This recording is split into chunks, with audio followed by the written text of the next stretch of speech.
ప్రస్తుతం మనం జగిత్యాలలో ఉన్నటువంటి బీఆర్ఎస్ పార్టీ ఆఫీస్ లో ఉన్నాం. ఇక్కడ మనతో పాటు మాజీ జిల్లా పరిషత్ చైర్పర్సన్ దావా వసంత గారు ఉన్నారు. అక్క, అంటే ఏంటి పరిస్థితి? జీవన్ రెడ్డి రాకను బీఆర్ఎస్ నాయకులు, బీఆర్ఎస్ పార్టీ కార్యకర్తలంతా కూడా వద్దు అని అనుకునే పరిస్థితి ఉంది. జీవన్ రెడ్డి గారికి ఎన్నో అవకాశాలు ఉన్నాయంటూ కూడా మాట్లాడుతా ఉన్నారు. అంటే నిజంగా బీఆర్ఎస్ పార్టీలో మీరు గతం నుంచి ఉన్నారు, మీరు జీవన్ రెడ్డి రాకను అపోజ్ చేస్తా ఉన్నారా, లేకపోతే కార్యకర్తలు అపోజ్ చేస్తా ఉన్నారా? జీవన్ రెడ్డి గారి చేరికను కేసీఆర్ గారు ఎప్పుడైతే నిర్ణయం తీసుకున్నారో ఆ నిర్ణయానికి మేమందరం కూడా కట్టుబడి ఉన్నాం. వారి నిర్ణయమే శిరోధార్యం అని చెప్పేసి మేమందరం కూడా శిరస వహించినాం. ఇదంతా కూడా ఫేక్ వార్తలు, అంతా కూడా ఫాల్స్ మాటలు మాట్లాడుతూ ఉన్నారు. అడ్లూరు లక్ష్మణ్ కుమార్ గారు కావచ్చు, ఇక్కడ ఉన్నటువంటి ఎమ్మెల్యే కావచ్చు. జీవన్ రెడ్డి గారి చేరిక ఏదైతే ఉందో పార్టీలో చేరినట్టయితే ఈ బీఆర్ఎస్ పార్టీ బలోపేతం అవుతుంది, మరి ప్రశ్నించే గొంతుకగా మరి మారుతారని చెప్పేసి వాళ్ళు భయం పుట్టింది తప్ప ఎక్కడా కూడా ఉద్యమకారులు కావచ్చు, బీఆర్ఎస్ పార్టీ కార్యకర్తలు కావచ్చు ఎక్కడా కూడా వ్యతిరేకిస్తలేరు. అందరూ కూడా స్వాగతించారు.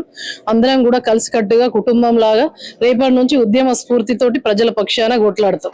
అంటే నిన్న మేడిగడ్డలో మాట్లాడుతూ జీవన్ రెడ్డి గారిని ఉద్దేశిస్తూ సిగ్గుందా, శరం ఉందా, ఈ వయసులో ఏంది అంటూ, తర్వాత కాంగ్రెస్ పోవాలి, దుర్మార్గుడు రావాలన్న పోరంబోకు రావాలన్న మాటలు, ఇవన్నీ రేవంత్ మాటలపై అసలు అంటే ఎలాంటి స్టాండ్ తీసుకుపోతా ఉన్నది బీఆర్ఎస్ పార్టీ? అసలు జీవన్ రెడ్డి గారి అంటే అంత సీనియర్ ని ఇలా మాట్లాడడం వెనుక అసలు ఏమై ఉంటున్నారు?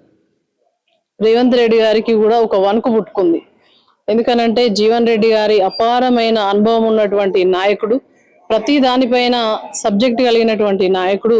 మరి ఉద్యమ సారథి అయినటువంటి కేసీఆర్ గారికి తెలంగాణలో ఏ ఇంచైనా మూలైనా తెలిసిన నాయకుడు కాబట్టి మరి ఇద్దరి కలయికతోటి నా యొక్క పునాదులు ఊలే పరిస్థితి ఏర్పడ్డది. ఇలా ప్రజలందరూ కూడా వ్యతిరేకిస్తున్నారు కాబట్టి ఆ భయం, ఆ భీతితోటి ఇలా మేడిగడ్డ దగ్గర మీటింగ్ పెట్టి ఇష్టారీతిన మాట్లాడుతున్నాడు అని అంటే ఒక ముఖ్యమంత్రి స్థాయికి అసలు రేవంత్ రెడ్డి కాదు, ముఖ్యమంత్రి స్థాయిని మర్చిపోయి మాట్లాడుతున్నారు. ముఖ్యమంత్రి పదవిని దిగజార్చే విధంగా మాట్లాడుతున్నటువంటి మాటలను మరి మేము కూడా తిట్టాలంటే బాగా తిట్టవచ్చు, కానీ మేము క్రమశిక్షణ కలిగినటువంటి కేసీఆర్ గారి కుటుంబ సభ్యులుగా, కార్యకర్తలుగా మరి పనిచేసే వాళ్ళం. ప్రజల పక్షాన పనిచేసేటువంటి పార్టీ ఎలక్షన్లప్పుడే ఏదన్నా ఉంటే విమర్శ చేసుకోలేదు. దాని తర్వాత తదనంతరం ఏదైతే ఉందో ఎవరికి అధికారం వస్తే వారు ప్రజల పక్షాన పనిచేయాల్సినటువంటి అవసరం ఉంటది. కానీ ఈ రేవంత్ రెడ్డి కేసీఆర్ ను పేరీ చేసుకుంటే కేసీఆర్ ఏమో తెలంగాణకు ఒక తండ్రి లాంటి పరిపాలన దక్షకుడు, మరి నిరంతరం కూడా తెలంగాణ గురించి మేధోమదనం చేసేటువంటి, తెలంగాణ బాగు కోసం చేసేటువంటి నాయకుడు అయితే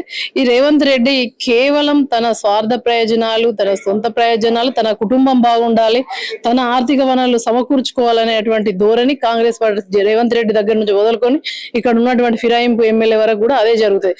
వారికి పాలన ఏ విధంగా చేయాలనే ఒక ఆలోచన లేదు. ఏమైనా తిట్టడం నేర్చుకుంటే నేను కేసీఆర్ తిడితే పెద్దోడైపోతా అనే ఒక ఆలోచన మీద ఉన్నాడు తప్ప ఆయన రేవంత్ రెడ్డి అని చెప్పేసి చిన్న పిల్లలు కూడా మర్చిపోతారు. కేసీఆరే ముఖ్యమంత్రి అనే పరిస్థితి వచ్చింది. కానీ కేసీఆర్ కంటే నువ్వు మెరుగ్గా చేసి ప్రజలను మెప్పించాలి తప్ప ఇటువంటి మాటలు రేపు భవిష్యత్ తరానికి ఏం మెసేజ్ ఇస్తావు అని చెప్పేసి రేవంత్ రెడ్డిని అడుగుతా ఉన్నాం. అంటే ఫైనల్ గా ఒకటి, ఎందుకు జగిత్యాలలో ఇప్పటికిప్పుడు ఎన్నికలు జరిగితే ఏ పార్టీ గెలిచే అవకాశం ఉంది? ఒకవైపు కాంగ్రెస్ అయితే అన్ని హామీలు పూర్తి చేసేదామని చెప్పి వాళ్ళు మాట్లాడుతున్నారు, లేదు అధికార పక్షం మోసం చేస్తుందని చెప్పేసి అదే ప్రతిపక్షం మాట్లాడుతా ఉన్నారు. ఇంకొక భారతీయ జనతా పార్టీ కూడా కొంత క్రియాశీలక పాత్ర పోషించింది గత ఎన్నికలలో. ఎలా ఉండబోతా ఉంది అసలు ఇప్పటికిప్పుడు ఎన్నికలు జగిత్యాలలో జరిగితే ఈ జీవన్ రెడ్డి రాకతో బీఆర్ఎస్ పార్టీ పరిస్థితి ఎలా ఉంది?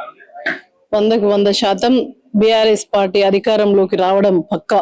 ఇది ఎవరు కోరుకుంటారు? ప్రజలు కోరుకుంటారు. మా నాయకులము, కార్యకర్తలము కాదు, ప్రజల నానుడి ఇది, ప్రజల యొక్క గుండెల్లో నుంచి వస్తుంది. కేసీఆర్ అయితేనే మమ్మల్ని కాపాడుతాడు, కేసీఆర్ అయితేనే ఈ తెలంగాణ బాగుపడుతుంది, జైత్యాలు బాగుపడుతుంది అనే ఆ యొక్క భద్రత అనేది కేసీఆర్ దగ్గర దొరుకుతుంది అని చెప్పేసి ప్రజలు కోరుకుంటున్నారు. ఇది ప్రజలు కోరుకున్నప్పుడు అల్టిమేట్ గా బీఆర్ఎస్ గవర్నమెంట్ కేసీఆర్ గారే వస్తారు. దాంట్లో ఎటువంటి అనుమానం లేదు. అది బీజేపీ కావచ్చు, కాంగ్రెస్ పగటి కళలు గంటూ ఉన్నారు. వాళ్ళు ఏదో మేము వస్తాం తప్పకుండా నేనే ఉంటా మళ్ళీ అని చెప్పేసి నీకు నువ్వు అనుకుంటే సరిపోదు. ప్రజలు నిర్ణయిస్తారు. ఇలా ప్రజలకు కావాల్సింది నువ్వు ఇస్తలేవు కాబట్టి ఆటోమేటిక్ గా అతి తక్కువ సమయంలో అతి ఎక్కువ తిట్లు తిన్నటువంటి ముఖ్యమంత్రి రేవంత్ రెడ్డి గారు నీచమైన స్థితికి వెళ్ళిపోయాడు. కాబట్టి 100% బీఆర్ఎస్ కేసీఆర్ గారి నాయకత్వం, కేసీఆర్ గారు ముఖ్యమంత్రి కావడం పక్కా. Thank you.